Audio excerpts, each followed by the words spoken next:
ഞാൻ ജനിച്ചു വളർന്ന നിലമ്പൂരിലാണ്. I was born and raised in Nilambur. 1948 അവിടെ ആദ്യമായിട്ട് സുവിശേഷം എത്തുവാനിടയായത്. It's in the year 1945 that the gospel message came to my city. എൻ്റെ വലിയപ്പച്ചൻ പാസ്റ്റർ കെ.എം. തോമസ് പാപ്പി ഉപദേശി എന്ന പേരിൽ വിശ്രുതനായ ദിവ്യദാസനാണ്. കുമ്പനാട്ട് നിന്ന് ആദ്യമായിട്ട് 1948 മലപ്പുറം ജില്ലയിൽ സുവിശേഷം എത്തിക്കുവാനിടയായത്. My grandfather, Pastor K.M. Thomas, was one of the pioneers in the ministry in the work of the Lord, coming out of Kumbanat and coming to this place. ആ തലമുറയിൽ നിന്ന് ദൈവരാജ്യത്തിന്റെ വ്യാപനത്തിന് വേണ്ടി എനിക്കും ദൈവനാമത്തെ ഉയർത്തുവാൻ കർത്താവ് കൃപ നൽകിയത് ഓർത്ത് ഞാൻ ദൈവത്തെ സ്തുതിക്കുന്നു. I thank God for the grace that has been given to me that has allowed me to be a minister coming from that generation. എൻ്റെ വൈഫ് ജോളി തോമസ്, മക്കൾ Jobin Jerin.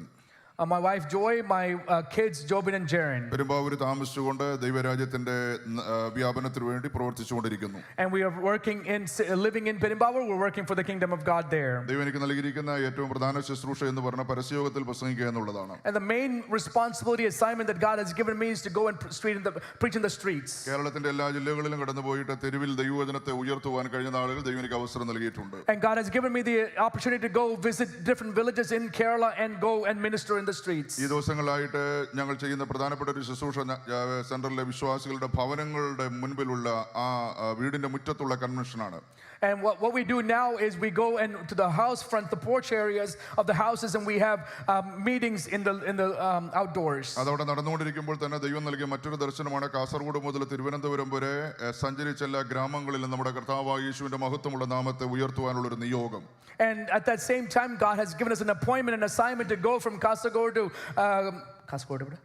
Kasaragod to Trivandrum and travel and to go and preach in every village throughout the state of Kerala. അതിനുവേണ്ടി നമ്മുടെ നാട്ടിലുള്ള ഒരു tempo travel എന്ന് പറയുന്ന ഒരു വാഹനം ക്രമീകരിച്ച് അതിന്റെ സൈഡിലായിട്ട് LED സ്ക്രീന് അത് വെച്ച് ഹിന്ദിയിലും മലയാളത്തിലുള്ള പ്രസംഗങ്ങൾ റെക്കോർഡ് ചെയ്ത് ഇങ്ങനെ പ്രയാണം ചെയ്യാനാണ് ആഗ്രഹിക്കുന്നത്. So we're planning to buy a tempo van, a minivan type vehicle, and put LED screens on there, have recorded messages in both Malayalam and Hindi being preached as we travel through the state. നേരിട്ട് പ്രസംഗിക്കാൻ പറ്റുന്ന സ്ഥലങ്ങളിൽ അങ്ങനെ പ്രസംഗിക്കുക, അല്ലാത്ത സ്ഥലങ്ങളിൽ ഇങ്ങനെ record ചെയ്ത പ്രസംഗങ്ങളിട്ട് അനേകരെ നേടുവാനായിട്ട് ആഗ്രഹിക്കുന്നു. If we're able to preach in a live manner, we will do that, but if there's no opportunity to do that, we'll preach through the LED screens. ആ കാര്യത്തിൽ നിങ്ങൾ ഓർത്ത് പ്രാർത്ഥിക്കുകയും നിങ്ങളെ കൊണ്ട് ചെയ്യാൻ കഴിയുന്ന സപ്പോർട്ട് ചെയ്യുകയും ചെയ്യണമെന്ന് ദൈവനാമത്തിൽ ഓർപ്പിക്കുന്നു. I also ask for your prayers and your support in any way that you can. നമുക്ക് ദൈവവചനത്തിലേക്ക് നമ്മുടെ ശ്രദ്ധ തിരിക്കാം. Let's turn our attention to the word of God. നിങ്ങളോട് അറിയിക്കുവാനായിട്ട് പരിശുദ്ധാത്മാവ് എനിക്ക് നിയോഗം നൽകിയ ദൈവവചന ഭാഗം ദിനവൃത്താന്തങ്ങളുടെ 2-ാം പുസ്തകം 15-ാം അധ്യായത്തിന്റെ 1-2 വാക്യങ്ങളാണ്.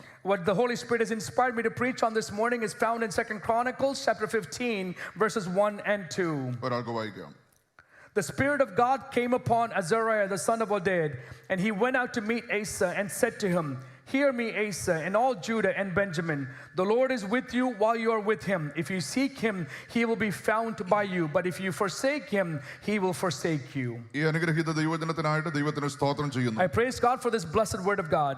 ഇതിനകത്ത് ദൈവാത്മാവ് ഉറപ്പിക്കുന്ന ദൈവത്തോട് കൂടെ നാം വസിച്ചാൽ ദൈവം നമ്മോട് കൂടെയും വസിക്കും. And what the Holy Spirit is reminding us this morning is if you live with him, he'll be with you. ദൈവത്തെ നാം ഉപേക്ഷിച്ചാൽ ദൈവം നമ്മെ ഉപേക്ഷിക്കും. If we forsake him, he will forsake you. നാം ദൈവത്തോട് കൂടെ വസിക്കാനാണ് ദൈവം നമ്മെ കുറിച്ച് ആഗ്രഹിക്കുന്നത്. What the Lord desires is for us to dwell with him. ജീവിതത്തിന്റെ സമസ്ത മേഖലകളിലും ദൈവത്തെ ചേർത്ത് നിർത്തിക്കൊണ്ട് പ്രയാണം ചെയ്യുവാനാണ് ദൈവം നമ്മെ കുറിച്ച് ആഗ്രഹിക്കുന്നത്. The Lord desires that in every circumstance and situation of our life that we can walk alongside, have him alongside in our journey. പലപ്പോഴും നാം പറയാറുണ്ട് ദൈവം എന്നോട് കൂടെയുണ്ടെന്ന്.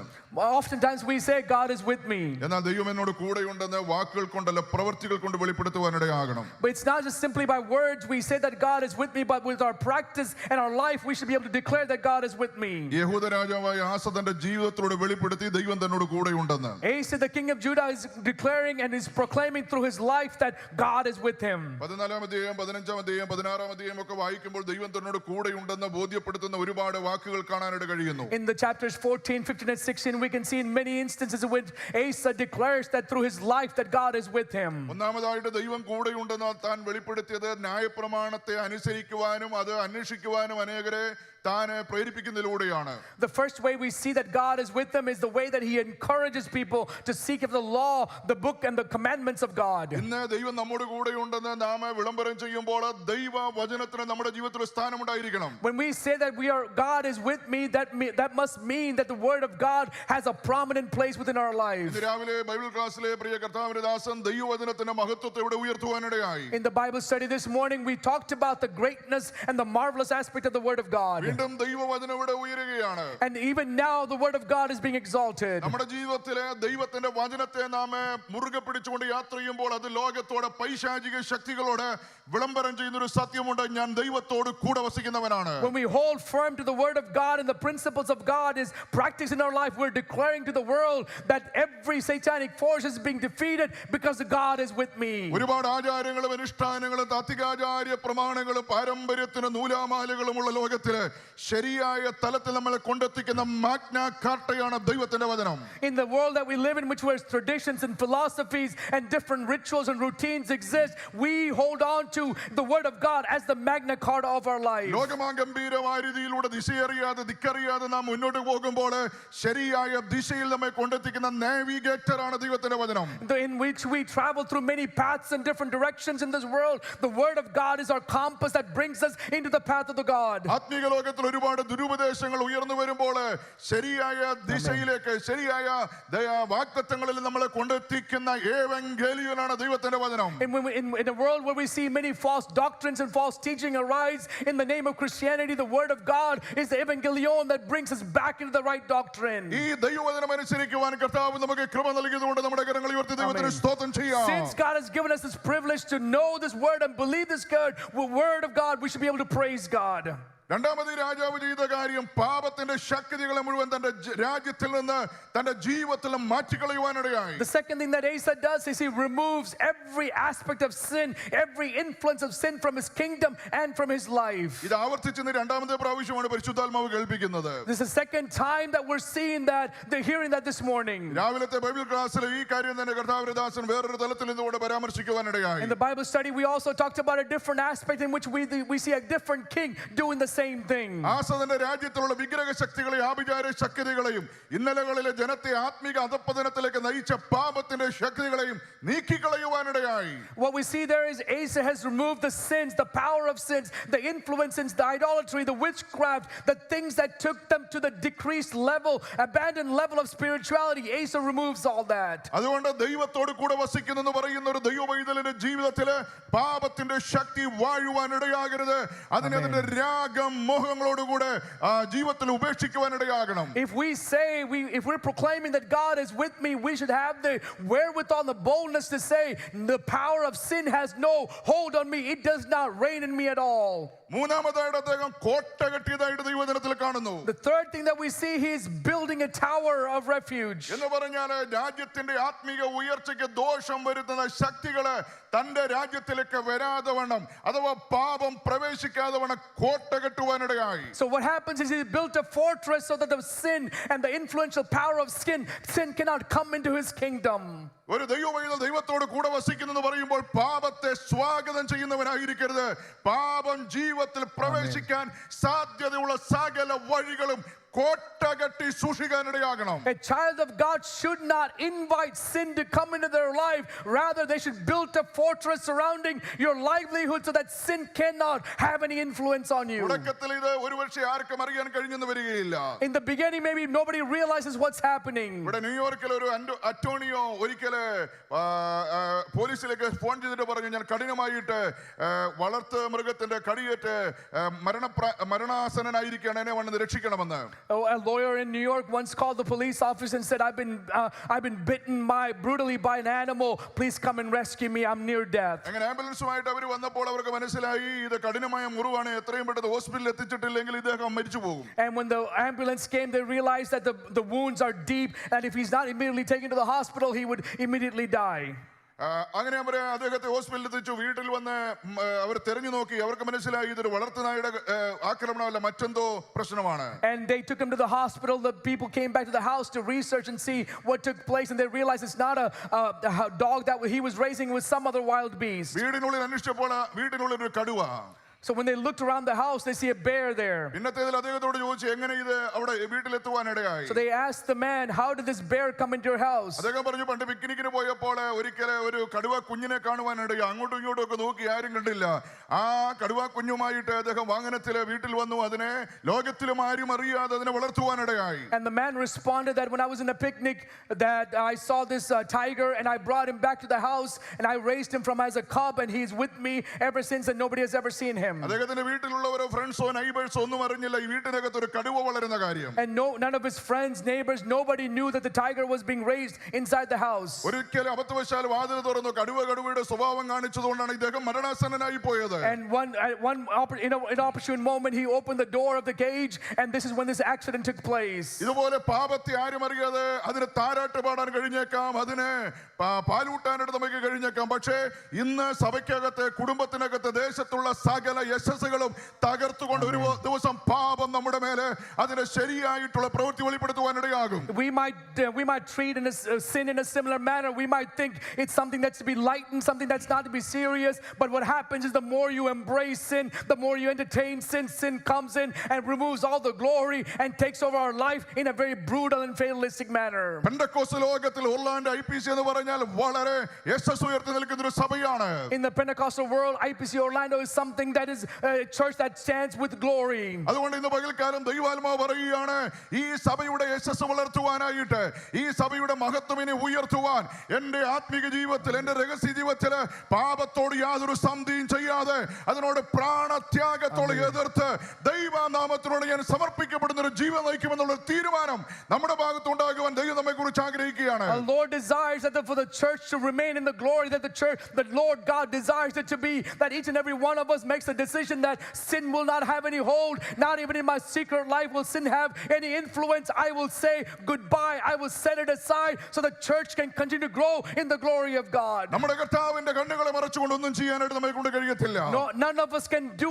anything that is hidden from the eyes of the Lord. ഏത് മനുഷ്യന്റെ ഹൃദയത്തിന്റെ അകത്തളങ്ങളിലുള്ള സകല പരമ രഹസ്യങ്ങളെയും തടസ്സം കൂടാതെ ഒപ്പിയെടുക്കാൻ കഴിയുന്ന എക്സ്റേ രശ്മികളൊക്കെ ശക്തിയുള്ള അഗ്നിജ്വാലക്കത്തെ കണ്ണുകളുമായിട്ടാണ് നമ്മുടെ കർത്താവ് നമ്മുടെ നടുവിലൂടെ നടകൊള്ളുന്നത്. The Lord walks in the midst of us, being the one who has the eyes like the flame of fire that can see the internal thoughts and the desires of our heart, that nothing will be hidden before him. എത്ര നിഗൂഢ തലങ്ങളിൽ ആരും അറിയാതെ അടക്കി വെച്ചാലും അതിനെല്ലാം ഒപ്പിയെടുക്കാൻ യേശുവിന്റെ കണ്ണുകൾക്ക് ശക്തിയുണ്ട്. The eyes of the Lord can bring about any secret, no matter how deep you maybe think it's hidden. He's able to bring it all out and expose it. Hallelujah. Amen. അതുകൊണ്ട് ഇന്ന് പകൽ ദൈവത്തെ ആരാധിക്കുന്ന ദൈവമക്കളെ, നമ്മുടെ ജീവിതത്തിലെ ദൈവത്തോട് ചേർന്ന് വസിക്കുന്നു പറഞ്ഞാല് പാപം നമ്മുടെ മേൽ വാഴുവാൻ ഇടയാകരുത്. If we are saying, people of God, that God is with me, that means sin shall not have any reign over me. ഞാൻ മൂവാറ്റുപുഴയ്ക്കടുത്ത് വാടക താമസിക്കുമ്പോൾ അവിടെ അടുത്തുള്ള ഒരു അക്രൈസ്തവന് ഒരു തെങ്ങിന്റെ മുകളിൽ നിന്ന് അബദ്ധം വെച്ച താഴെ വീഴുവാനിടയായി. When I was ministering in a place near Muatupura, one of the person who was climbing the palm tree, a coconut tree, he fell. He was an unbeliever. He fell from the tree. ഒന്ന് രണ്ട് fracture ഒക്കെ അദ്ദേഹത്തിന് സംഭവിച്ച ആളുകളെല്ലാം കോരിയെടുത്ത് Kolenchery medical മിഷനിലേക്ക് കൊണ്ടുപോയി. And he had some fractures from the fall, and they took him. They carried him up and took him to the hospital nearby. ആ സമയത്ത് ആള് കോൺഷ്യസ് ആയിരുന്നു. He was conscious at that time. പോകുന്ന വഴിക്ക് അദ്ദേഹം പറഞ്ഞു adjust ചെയ്ത് വീണതുകൊണ്ട് മൂക്കിനൊന്നും പറ്റിയില്ലെന്ന്. He said, since I adjusted myself during the fall, my nose has not been damaged. തെങ്ങിന്റെ മുകളിൽ നിന്ന് വീണപ്പോഴും വീണത് അഡ്ജസ്റ്റ് ചെയ്താ. Even when he fell from the coconut tree, he adjusted his fall. ഇതുപോലെ തന്നെ ആത്മീയ ലോകത്തിൽ ആരും അറിയാതെ അഡ്ജസ്റ്റ് ചെയ്ത് എവിടെയൊക്കെ ആളുകൾ വീഴുകയും മറിയുകയൊക്കെ ചെയ്യുന്നുണ്ട്. And just like that in the spiritual realm, we see people who are also falling from a spiritual realm, but in some sort of adjusted manner. പിടികൊടുക്കാതെ ബോർഡംഗങ്ങൾക്ക് പിടികൊടുക്കാതെ ആരും അറിയാതെ വീട്ടുകാരെ അറിയാതെ ഒക്കെ എത്ര അഡ്ജസ്റ്റ് ചെയ്താലും ഇന്ന് പകൽ ഓർക്കുക, ഉയരത്തിലെ ദൈവത്തിന്റെ കണ്ണുകളെ മറച്ച് ഒന്നും ചെയ്യുവാൻ കഴിയത്തില്ല. No matter how many adjustments we make, no matter how many provisions we make to hide our actions, remember this, that the Lord God, nothing is hidden from him. Hallelujah. Amen. നാലാമതായിട്ട് ജീവിതത്തിലെ അതികഠിനമായ പ്രശ്നങ്ങൾ വരുമ്പോൾ ഭൗതികതയിൽ ആശ്രയിക്കേണ്ട ദൈവത്തിൽ ഒരു ദൈവപൈതൽ ആശ്രയിപ്പാനിടയാകണം. And the fourth thing is, when we go through experiences or challenges in our life that's difficult, it's not in the worldly things or material things that we put our trust in. We put our trust in the Holy God. സംഭവകുലമായ സംഭ്രമജനകമായ ലോകത്തിൽ നിനക്ക് പരിഹരിക്കാൻ കഴിയാത്ത വിഷയങ്ങൾ നിന്റെ നേരെ പോരും പടയുമായിട്ട് വരുമ്പോൾ അതിന്റെ നടുവിൽ മേഘാരൂഢനായി പറന്നിറങ്ങി വരുന്ന ഒരു ദൈവം നിനക്ക് വേണ്ടി പ്രവർത്തിക്കുന്നുണ്ട്. When we face difficulties or situations in which we're not able to manage or handle on our own, we should see the King of Kings coming on the clouds to want to be the one who assists us. ആസിക്ക് നേരെ യുദ്ധങ്ങൾ വന്നപ്പോൾ അദ്ദേഹം സൈന്യത്തെ നോക്കിക്കൊണ്ട് വാളെ ഉണരുക എന്ന് പറഞ്ഞുകൊണ്ട് സൈന്യത്തെ സജ്ജമാക്കുകയല്ല ചെയ്തത്. വലിയവനായ ദൈവത്തിന്റെ പാദപീഠത്തിൽ മുഴങ്കാൽ മടക്കി അദ്ദേഹം പ്രാർത്ഥിക്കുമ്പോൾ ഒരു കാര്യം ദൈവം വെളിപ്പെടുത്തുകയാണ്, എൻ്റെ ദൈവം എന്നോട് കൂടെയുണ്ട്. When the armies came against Asa and his kingdom to attack them, he didn't call upon the soldiers. He didn't say, "Awaken, O swords." Rather, he got on his knees and cried out to the Lord. With that action, we see he's declaring that the Lord God is with me. വീണ്ടും നമുക്ക് കാണാനായിട്ട് കഴിയുന്നുണ്ട്, അദ്ദേഹത്തിന്റെ ജീവിതത്തില് ദൈവത്തെ അദ്ദേഹം ആരാധിക്കുന്നവനായിരുന്നു. And next we see that he is one who worshipped his God. Hallelujah. Amen. ഇന്ന് പകൽ നാം ദൈവത്തെ ആരാധിക്കേണ്ട കാര്യങ്ങൾ കർത്താവിന്റെ ദാസനോട് ഓർപ്പിക്കുവാനിടയായി. He already reminded us the reasons why we should worship our God. എന്ന് പറഞ്ഞാൽ അതിനകത്ത് ഉയർന്നു നിൽക്കുന്നുണ്ട്, നടുനായകത്വം വഹിക്കുന്നത് നമ്മുടെ കർത്താവായ യേശുവിന്റെ നാമമായിരിക്കണം. And what should be exalted, what should be the prominent place in our worship is the name of the Lord Jesus Christ. നാം സ്വർഗ്ഗത്തിൽ ചെന്നാൽ ആരാധിക്കുന്നത് ഇവിടെ ലഭിച്ച സുഖശീതളമായ ഭൗതിക നന്മകളെയോ ഇവിടുത്തെ അനുഗ്രഹങ്ങളെയോ ഓർത്തുകൊണ്ടല്ല.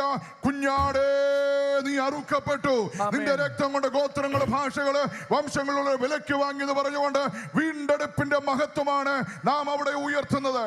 When we go to heaven and we worship and praise God, it's not based on the blessings that we have received here on this earth, but rather when we are sitting in the presence of God, we say, "Worthy is the Lamb who was slain. By his blood the tribes and nations and languages have been saved," and we sing a song of redemption at the time we are there. അനേക ആത്മീക ആരാധനകളിലെ ഭൗതിക നന്മകളെ മാത്രം ഉയർത്തിയിട്ട് ജനം സ്തോത്രവും hallelujah പറയുമ്പോൾ ആ ആരാധന ദൈവത്തിന് അത്ര പ്രസാദമല്ല. എന്നാൽ ഗാഗുൽത്തായിൽ നമുക്ക് വേണ്ടി പിളർക്കപ്പെട്ട ദൈവ കുഞ്ഞാടിന്റെ വീണ്ടെടുപ്പിന്റെ മഹത്വം ഓർത്തുകൊണ്ട് നീ ദൈവത്തെ സ്തുതിച്ചാൽ, നീ ദൈവത്തെ ആരാധിച്ചാൽ സ്വർഗ്ഗം ചലിക്കാനിടയാകും. God is really not pleased if we praise and worship him on the blessings that we have received on this earth. Rather, we realize that one who sacrificed himself on the cross and the Calvary and became our redemption, our solution to our sin. When we praise him based on that, that's what brings glory unto God. എല്ലായ്പ്പോഴും ഭൗതിക നന്മ ലഭിക്കണമെന്നില്ല. We may not always receive blessings here on this earth. ഒരിക്കലൊരു മാതാവ് തന്റെ മകനുമായിട്ടൊരു മാളിലേക്ക് കടന്നുപോയി. A mother and her son went to the mall together. അവിടെ ചെന്നപ്പോൾ മകൻ പറഞ്ഞു, ഈ ഒരു ചെറുപ്പക്കാരനെ കാണിച്ചിട്ട് പറഞ്ഞു, ഈ അങ്കിളാണ് എന്നെ അന്ന് വെള്ളത്തിൽ രക്ഷപ്പെടുത്തിയത്. And he pointed a person in the mall to his mother and said, "He is the one who rescued me from the water from drowning one time." പിക്നിക്കിന് പോയപ്പോൾ ഇവൻ അബദ്ധവശ വെള്ളത്തിൽ വീണു, ആരും രക്ഷിക്കാനുണ്ടായിരുന്നില്ല. ആ ചെറുപ്പക്കാരൻ അദ്ദേഹത്തെ രക്ഷിച്ചു, ആ പൈതലിനെ രക്ഷിച്ചു. He went to a picnic and accidentally fell into the water. He was drowning and nobody was there to rescue him, but this man had rescued him. ഈ മാതാവ് ആ ചെറുപ്പക്കാരന്റെ അടുക്കലേക്ക് പോയപ്പോൾ ഈ കുഞ്ഞിനെ മനസ്സിലായി അതിനൊരു നന്ദി പറയാനായിട്ട് പോയതാണ്. So when the mother went over, the mother went to say thanks to him. അമ്മ ചെന്നിട്ട് ആ ചെറുപ്പക്കാരനോട് ചോദിച്ചു, കൊച്ചിന്റെ തൊപ്പി എന്തിയടാന്ന്. And the mother went to the one who rescued and said, "Where's my son's cap?" എന്ന് പറഞ്ഞാൽ മോൻ വെള്ളത്തിൽ വീണപ്പോ തലേ തൊപ്പി ഉണ്ടായിരുന്നെന്ന്. In other words, there was a cap on his head when he fell into the water. കൊച്ചിനെ മാത്രമേ കിട്ടിയുള്ളൂ, തൊപ്പി ഇതുവരെ കിട്ടിയില്ലെന്ന്. I got my son back, but the cap hasn't been returned. ഇതുപോലെ ദൈവത്തെ ആരാധിക്കാന്ന് പറയുമ്പോൾ പലരും ചോദിക്കുന്നത് കിട്ടിയതല്ല ബാക്കി എന്തിയെന്ന് ചോദിച്ച് വെറുതെ ഇരിക്കുക. And many people come to worship God, they're not thinking about what they have received, they're asking, "Where's the rest that I need?" കിട്ടിയതോർത്ത് ദൈവത്തിന് സ്തോത്രം ചെയ്യണമെന്ന്. Let's praise God for what we have received. ഈ ആയുസ് മുഴുവൻ ആരാധിച്ചാൽ തീരാത്ത വിധത്തിലുള്ള നന്മകൾ ദൈവം നിന്റെ ജീവിതത്തിൽ നൽകി തന്നിട്ടുണ്ട്. God has already given you blessings, and if you were to worship him based on that, you will never have enough time to give him praise. ഇന്നലകളിൽ ദൈവം നൽകിയ നന്മകളെല്ലാം ഓർത്തുകൊണ്ട് ദൈവത്തിന് സ്തോത്രം ചെയ്യണം. We should praise God for all the blessings of yesterdays that God has given us. പിന്നിട്ട വഴിത്താരകളിൽ അത്ഭുതകരമായി അതിശയകരമായിട്ട് ഇതിനെ പരിപാലിച്ചതോർത്ത് ദൈവത്തിന് സ്തോത്രം ചെയ്യണം. We should praise God for the way that he's provided for us, cared for us in the ways we've traveled to this date. യാക്കോബ് പറയുന്നു, 20 കൊല്ലം മുമ്പ് ഞാനൊരു വടിയോട് കൂടിയാണ് യോർദാൻ കടന്നത്.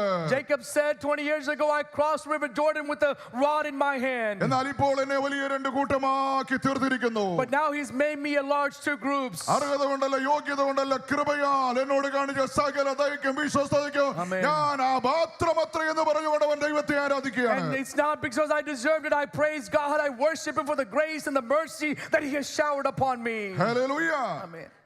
ഈ ആസയുടെ ജീവിതത്തിൽ ദൈവം കൂടെ ഉണ്ടെന്നുള്ളത് അദ്ദേഹം ദൈവവചനം അനുസരിച്ചത് കൊണ്ട് തെളിയിച്ചു. പാപത്തെ നീക്കിക്കളഞ്ഞതിലൂടെ തെളിയിച്ചു. പാപം വരാതെ കോട്ട കെട്ടി സൂക്ഷിച്ചതിലൂടെ അദ്ദേഹം വെളിപ്പെടുത്തുവാനിടയായി. ദൈവത്തിൽ ആശ്രയിച്ചതിലൂടെ അദ്ദേഹം വെളിപ്പെടുത്തി. ഏറ്റവും ഒടുവിൽ അദ്ദേഹം ദൈവത്തെ ആരാധിക്കുന്നതിലൂടെയും വെളിപ്പെടുത്തി. And in 5 different ways Asa has declared through his life that God has provided for him and God is with him through his obedience to the word of God, to the way that his sin was removed, the fortress was built, his worship and his reliance. ദൈവം പറഞ്ഞു, നീ എന്നോട് കൂടെ നിന്നാൽ ഞാൻ നിന്നോട് കൂടെ ഇരിക്കും. God said, if you're with me, I will be with you. എങ്ങനെയാണ് ദൈവം അത് തെളിയിച്ചത്? How did God provide evidence to that? ദൈവം അവന് സ്വസ്ഥത നൽകുവാനിടയായി. God gave him rest. അതൊരു വലിയ കാര്യമല്ലേ?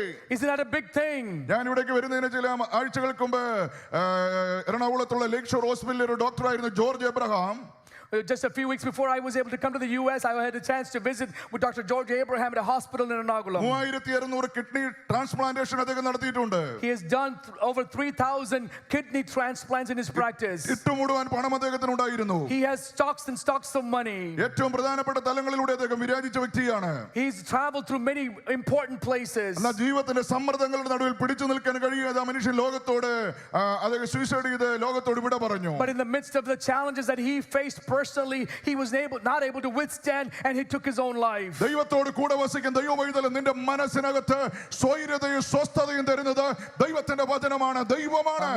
People of God who are with God is the God, his word, his presence that gives us the rest that we need in our lives. ചങ്ങമ്പുഴൊരിക്കൽ പാടി, സ്നേഹിക്കാൻ ആളില്ല, ചെയ്യാൻ തൊഴിലില്ല, ആശിക്കാൻ വകയില്ല. Somebody sang once that there's nobody to love, there's no place to hope. എന്നാൽ ഒന്നുമില്ലായ്മയുടെ നടുവിൽ നമുക്ക് ആശ്രയിക്കാൻ മഹാദൈവമുണ്ട്. അവൻ സ്വസ്ഥത നൽകുന്ന ദൈവമാണ്. But in the midst of nothing, in the midst of all things that we lack, we have a God for whom we can trust in, and he's the one who gives us the rest that we need. രണ്ടാമതായിട്ട് ഇവന്റെ ജീവിതത്തിന് നേരെ ശത്രു വന്നപ്പോൾ യുദ്ധം ചെയ്യാതെ ശത്രുവിന്റെ കയ്യിൽ ദൈവം രക്ഷ നൽകാനിടയായി. The second thing that we see is when the enemies came against him without having to fight him or fight the enemies, God gave him a victory. വലിയ സൈന്യമാണ് വന്നതെങ്കിലും സ്വർഗ്ഗത്തിൽ ദൈവം ജയത്തിന്റെ സന്തോഷം ഇസ്രായേലിലെ യഹൂദയിലെ അവരുടെ കൂടാരത്തിൽ നൽകിയെങ്കിൽ ദൈവത്തിൽ ആശ്രയിക്കുന്ന ദൈവവൈതലേ, നിന്റെ നിലനിൽപ്പ് ദൈവകരങ്ങളിൽ സുരക്ഷിതമാണ്. If we're able to trust in God, God is the one who fills us with the joy of our salvation. He's the one who provides for us, protects us in those situations. 40 കൊല്ലം ജോലി ചെയ്ത് retirement എടുത്ത ഒരു സഹോദരൻ കഴിഞ്ഞ ദിവസം എന്നോട് സംസാരിക്കാനിടയായി. I spoke to a person that had working for 40 years and just retired. 2-3 ആഴ്ചയായിട്ടുള്ള retirement എടുത്തിട്ട്. It's only been a couple of weeks since he retired. അദ്ദേഹത്തിന്റെ സ്ഥാപനം അദ്ദേഹത്തെ തിരിച്ചു വിളിച്ചുകൊണ്ടിരിക്കുകയാണ്. വീണ്ടും വന്ന് ജോലി അങ്ങയുടെ സേവനം ഞങ്ങൾക്ക് ആവശ്യമാണെന്ന്. His employer keeps calling him and saying, won't you please come back to work, we really need your service. അതുപോലെ ദൈവത്തെ സേവിക്കുന്ന ദൈവവൈതൽ നേരെ പോരും പടയും വന്നാൽ ശത്രുവിന് വിട്ടുകൊടുക്കത്തില്ല. നീ ഇവിടെ ആരോഗ്യത്തോടെ സൗഖ്യത്തോടെ തല ഉയർത്തി നിൽക്കേണ്ടത് സ്വർഗ്ഗത്തിലെ ദൈവത്തിന്റെ ആവശ്യമാണ്. When the enemies come against us in a similar fashion, we would have to stand there with our heads bowed, but it's God's responsibility, the kingdom's responsibility to provide for us, to give us the victory that is needed in our lives. എത്ര വലിയ പ്രശ്നമുണ്ടെങ്കിലും ദൈവം തന്നെ വിടുവിപ്പാൻ മതിയായവനാണ്. No matter how great the problem is, our God is bigger than that to solve our problems. 2019 ഉക്രൈനിൽ വെച്ച് എൻ്റെ മോന് ഒരു accident ഉണ്ടായി. In the year 2019 in the country of Ukraine, my son had an മൂന്നാം ദിവസം accident. അവൻ കോമയിലേക്ക് പോയി. In the third day he went into coma. അടുത്ത ദിവസം അവർ ഞങ്ങളോട് വിളിച്ചു പറഞ്ഞു, ഞങ്ങൾ വെന്റിലേറ്ററിൽ ഇനി ഇടാനായിട്ട് കഴിയത്തില്ല, രക്ഷപ്പെടാനുള്ള സാധ്യതയൊന്നുമില്ല, നിങ്ങൾക്ക് വരാൻ താല്പര്യമുണ്ടെങ്കിൽ കുറച്ച് ദിവസം കൂടെ ഞങ്ങൾ സൂക്ഷിക്കാം, അല്ലെങ്കിൽ ഞങ്ങൾ വെന്റിലേറ്റർ മാറ്റാൻ പോകുകയാണ്. The hospital called us and said, if you want to come and see your son, please do. We're not planning to hold him on the ventilator any much longer, so please come and see him before we take him off the ventilator. ഞങ്ങൾക്ക് പോകാൻ തടസ്സങ്ങൾ ഏറെ ഉണ്ടായിരുന്നു. We had many challenges that we were unable to go. ഏറ്റവും ഒടുവിലായിട്ട് ഞങ്ങൾക്ക് അവിടെ കടന്നു ചെല്ലാൻ അവസരം ലഭിച്ചു. And finally we had some means to get there. Medical science വേച്ചും വിറച്ചും പരാജയപ്പെട്ട് നിൽക്കുന്നവർ കാണുവാനിടയായി. And we see the medical expertise not being able to take care of the situation and was fumbling in that scenario. എന്നാൽ മറുഭാഗത്ത് ആയിരക്കണക്കിന് ദൈവമക്കളെ ജോബിന്റെ വിടുതലിന് വേണ്ടി ദിവസനെ പ്രാർത്ഥിച്ചുകൊണ്ടിരിക്കുകയാണ്. But at the same time, about thousands of people were praying for the deliverance of my son Job. Doctors ഞങ്ങളെ വിളിച്ചിട്ട്, medical സംഘം ഞങ്ങളെ വിളിച്ചിട്ട് 4 കാര്യങ്ങൾ ഞങ്ങളോട് പറയാനിടയായി. The doctors and the experts called us and gave us 4 different instructions. രക്ഷപ്പെടാനുള്ള സാധ്യതകളൊന്നുമില്ല. There's no way for any sort of healing here. ട്രക്കിയോസ്റ്റോമി ചെയ്തിട്ടുള്ളത് കൊണ്ട് അത് കോംപ്ലിക്കേറ്റഡ് ആയിരുന്നുകൊണ്ട് ഇനി ശബ്ദിക്കുമോ പാടുമോ അങ്ങനെയുള്ള കാര്യങ്ങളൊന്നും വേണ്ട. Because of the procedure that was done on the throat, we don't think that he'll be able to speak or sing or anything like that anymore. ജീവിതകാലം മുഴുവൻ ഒരു വെജിറ്റേറ്റീവ് സ്റ്റേറ്റിൽ പക്ഷേ കിടന്നേക്കാം. He might be in a vegetative state for the rest of his life. Medical സയൻസിന്റെ പഠനം പൂർത്തീകരിക്കുമെന്നുള്ള പ്രതീക്ഷ വേണ്ട. Don't think that he'll be able to complete his medical studies. ശരിയായ ഓർമ്മ കിട്ടണമെന്നില്ല. He may not have the great memory going forward. അവിടെയുള്ള ഫെലോഷിപ്പിൽ അവന് worship lead ചെയ്യുന്ന സമയമായിരുന്നത്. And he used to lead worship in the fellowship that he was part of there. അതിന്റെ തലേ ഞായറാഴ്ച പാടിയ ഒരു പാട്ടിന്റെ ക്ലിപ്പ് എനിക്ക് അന്ന് അയച്ചു തന്നിരുന്നു. And the song that he sang the prior Sunday before the accident, he sent me a video clip of that. ഇപ്പോഴും ഞാനത് സൂക്ഷിക്കുന്നുണ്ട്. And here I still have that with me. അന്ന് പാടിയ പാട്ട് സംഹാരദൂതൻ എന്നെ കടന്നുപോയി, സംഹാരദൂതൻ എന്നെ കടന്നുപോയി എന്നുള്ള പാട്ടാണ്. And what the song that he sang is the angel of death has coming by, the angel of death is going by. ഒരുപാട് പ്രാവശ്യം അതിങ്ങനെ ആവർത്തിച്ച് പാടുവാനിടയായി. And he sang that lyric a few times repeatedly. ഓർക്കുക ദൈവമക്കളെ, നാം ഇവിടെ നിന്നുകൊണ്ട് ദൈവത്തിന്റെ സന്നിധിയിൽ പാടുമ്പോൾ നാളെയുടെ ദിവസത്തിൽ നമ്മുടെ ജീവിതത്തിലേക്ക് വരാനുള്ള ശത്രുവിന്റെ പദ്ധതികളെ വേരോടെ പിഴുതെറിയാനുള്ള ദൈവത്തിന്റെ മഹത്വത്തിന്റെ വിളംബരമാണെന്ന് ഓർത്ത് കരമടിച്ച് ശക്തിയോടെ ദൈവത്തെ പാടി സ്തുതിച്ചോണം. When we must realize that when we sing songs of praise and thanksgiving, those praise songs, those songs that we sing in worship may be the ones that strengthen us when the next day when the challenges or the schemes of the enemy may come against us. ആത്മനിറവോടെ പ്രിയപ്പെട്ടവരിവിടെ വന്ന് പാടുമ്പോൾ അത് കേവലം just പാടി അവസാനിപ്പിക്കാനായിട്ടുള്ളതല്ല, നമ്മുടെ ജീവിതത്തിന്റെ പ്രശ്നസങ്കീർണമായ ലോകത്തില് ജയിക്കാനായിട്ടുള്ള കരുത്ത്, ആത്മിക വിടുതൽ അതിലൂടെ ദൈവം നമ്മുടെ മേൽ പകരുകയാണ്. When people come and sing another anointing of the Holy Spirit, don't just think about it as songs that are being sung. Rather understand those may be the songs that may encourage us and strengthen us for the challenges that we may face tomorrow or the next day after. അങ്ങനെ ഞങ്ങൾ അവന്റെ അടുക്കൽ കടന്നു ചെന്നു. We went to him. എൻ്റെ wife അവന്റെ ശിരസിന്റെ ഭാഗത്ത്, ഞാൻ കാൽ ഭാഗത്ത് നിന്നുകൊണ്ട് ഞങ്ങൾ ദൈവസന്നിധി പാടുവാൻ തുടങ്ങി. യേശു വലിയവൻ, അത്ഭുതങ്ങൾ ചെയ്യുന്നവൻ, അവനെ പോലെ ആരുമില്ല എന്നുള്ള ഒരു പാട്ട്. ആ പാട്ട് 1 മണിക്കൂറോളം ഞങ്ങൾ പാടി അവന്റെ ശരീരത്തിൽ massage ചെയ്യുവാനിടയായി. And my wife stood by his head and I stood by his feet and we started to sing our Jesus' grace. He's the one who does miracles and wonders. And for about an hour long we sang that song as we were massaging his body. അങ്ങനെ എല്ലാ ദിവസവും 1 മണിക്കൂർ ഞങ്ങൾക്ക് അനുവദിക്കുമായിരുന്നു. And every day we were allowed 1 hour to spend with him. ഏറ്റവും ഒടുവിലെ 9ാം ദിവസം കോമയിൽ നിന്ന് പുറത്തു വരുവാനിടയായി. And the 9th day he came out of coma. ദൈവം അവന്റെ പഠനമെല്ലാം പൂർത്തീകരിക്കാൻ സഹായിച്ചു. And God enabled him to complete his medical studies. കഴിഞ്ഞ ദിവസവും മംഗലാപുരത്തുള്ളതാ ഇന്ത്യ പെന്തക്കോസ്ത് ദൈവസഭയെ വർഷിപ്പ് ലീഡ് ചെയ്യുവാൻ ദൈവം അവന് കൃപ നൽകി. And God gave him the grace to go and lead worship at a church in Mangalapuram. Father Muller ഹോസ്പിറ്റലിൽ ഇപ്പോൾ അവന്റെ റെസിഡൻസി അവൻ ചെയ്തുകൊണ്ടിരിക്കുകയാണ്. And now at the Father Muller Hospital he's also doing his residency. ദൈവവചനം നിന്റെ അകത്തുണ്ടെങ്കിൽ, The word of God is within us. ദൈവത്തോട് കൂടെ വസിച്ചാൽ, If you live with God, തകർത്ത് കളയുമെന്ന് പറഞ്ഞുകൊണ്ട് ഹുങ്കാര പ്രതാപത്തോടെ പാഞ്ഞു വരുന്ന സകല തിരമാലകളുടെ ഗർവവും അടക്കുവാൻ കാറ്റേ അടങ്ങുക, കടലേ ശാന്തമാകുക എന്ന് കൽപ്പിക്കാൻ നിന്റെ ജീവിതത്തിൽ ദൈവത്തിന്റെ നാമം ഉയർത്തപ്പെടാനിടയാകും. no matter how arrogant the fears the enemy or the force may come against you, the same voice that said, oh seas be calm, oh wind be calm, that same force will be able to be with you to calm the situations in your life. Hallelujah. Amen.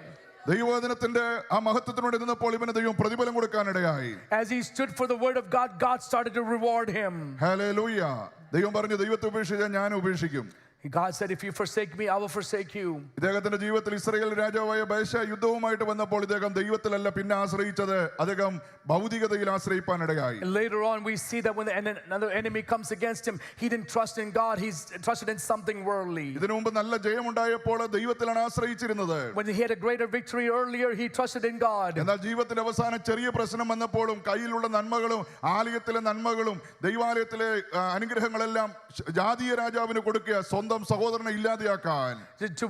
To make sure that his own brother is removed from the situation, he started to give away the things of the temple of God, the things that belonged in the offerings of God. He started to give that away to a strange king. പ്രശ്നം വരുമ്പോൾ ദൈവത്തിൽ ആശ്രയിക്കാതെ ഭൗതിക നന്മയിലേക്ക് ഓടുമ്പോൾ ഓർക്കുക, ദൈവത്തിന്റെ ആത്മാവ് ആ പ്രാവ് പറന്നുപോയി. That the Spirit of God, the anointing, the Spirit of God, the presence of God has left him when he started trusting in other things other than God. അദ്ദേഹത്തിന്റെ ജീവിതത്തിൽ മുന്നറിയിപ്പുകൾ അദ്ദേഹം അവഗണിച്ചു. He got rid of or didn't pay attention to the warnings that he had received. ദൈവ സാന്നിധ്യം അദ്ദേഹം ജീവിതത്തെ നഷ്ടപ്പെടുത്തുവാനിടയായി. He lost the presence of God that was in his life. ആവശ്യം വരുമ്പോഴല്ല ദൈവത്തിലേക്ക് ഓടി വരേണ്ടത്. It's not just simply when we have a need that we come to God. ഭക്തിയോടെ ഇരിക്കണം. At all times we should be with the reverence of God. ഒറ്റയ്ക്ക് താമസിക്കുന്ന ഒരു മാതാവ് സൂപ്പർ മാർക്കറ്റിൽ ചെന്നപ്പോൾ അവിടെ ഇലക്ട്രിക് കൊണ്ട് പ്രവർത്തിക്കുന്ന ഒരു ക്ലോക്ക് കണ്ടു. When a lady who lives by herself, a mother, she went to the superstore or market, she saw a clock that's electrical. അപ്പോൾ ബാറ്ററി വാങ്ങാറൊക്കെ ബുദ്ധിമുട്ടുള്ളതുകൊണ്ട് ഇത് സന്തോഷത്തോടെ ഈ ക്ലോക്ക് വാങ്ങിച്ച് വീട്ടിൽ വന്നു. Because she had difficulty changing batteries out, she bought this electrical clock and brought it back home. 2 ദിവസം കഴിഞ്ഞപ്പോൾ ഇത് ക്ലോക്കിന്റെ സമയം തെറ്റാൻ തുടങ്ങി. And by the second day the time on the clock started to make an error. പരാതിയുമായിട്ട് അവിടെ ചെന്ന് അവിടെ ആളുകൾ വന്ന് നോക്കി കുഴപ്പമൊന്നുമില്ല ക്ലോക്കിന്. So she went and complained to the store. They came and looked at the clock. They said there's nothing wrong with the clock. പ്രശ്നം എന്താണെന്ന് ചോദിച്ചാൽ ആവശ്യം വരുമ്പോഴേ ഇത് പ്ലഗ് ചെയ്യുള്ളൂ. So what happens is she only plugs it in when there's a need. സമയം ആവശ്യമുള്ളപ്പോൾ മാത്രം കൊണ്ട് കണക്ട് ചെയ്യും. Every time she wanted to look at the time, she would plug the clock in. ഇതുപോലെ അനേക ആത്മീയ ലോകത്തിലുള്ളവരുണ്ട്. And there's many people like this in the spiritual world. ദിശ തെറ്റി പോകുവാനിടയാകും. ശരിയായ പാതയിൽ നിന്ന് Our മാറിപ്പോകാനിടയാകും. directions may change, our paths may be different. ദൈവത്തിൽ എന്നും ആശ്രയിക്കണം. But we should trust in the God at all ഇവൻ times. ദൈവത്തിങ്കൽ വിട്ടുപോയി. But he left God. എങ്ങനെ മനസ്സിലാക്കാനിട കഴിയും? How do you know that? ശൗലിന്റെ കയ്യിൽ കുന്തം, In the hands of Saul is a spear. ദാവീദിന്റെ കയ്യിൽ കിന്നരം. In the hands of David is a harp. കയ്യിലിരിക്കുന്ന ആയുധം കണ്ടാൽ അറിയാം അകത്ത് വ്യാപരിക്കുന്ന ആത്മാവ് ഏതാണെന്ന്. If you see the weapon in the hands of somebody, you know what type of a person, where the trust is.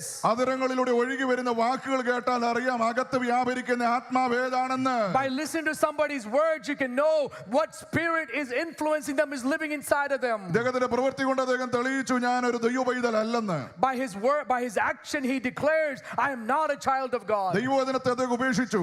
He removed the word of God. കൃപയിലായിരുന്ന കാലത്തെ പ്രവാചകനായ അസരിയാവ് വന്ന് വചനം പറഞ്ഞപ്പോൾ വലിയ സന്തോഷമായിരുന്നു. When he was in the grace and he heard the law being read, he was very joyful.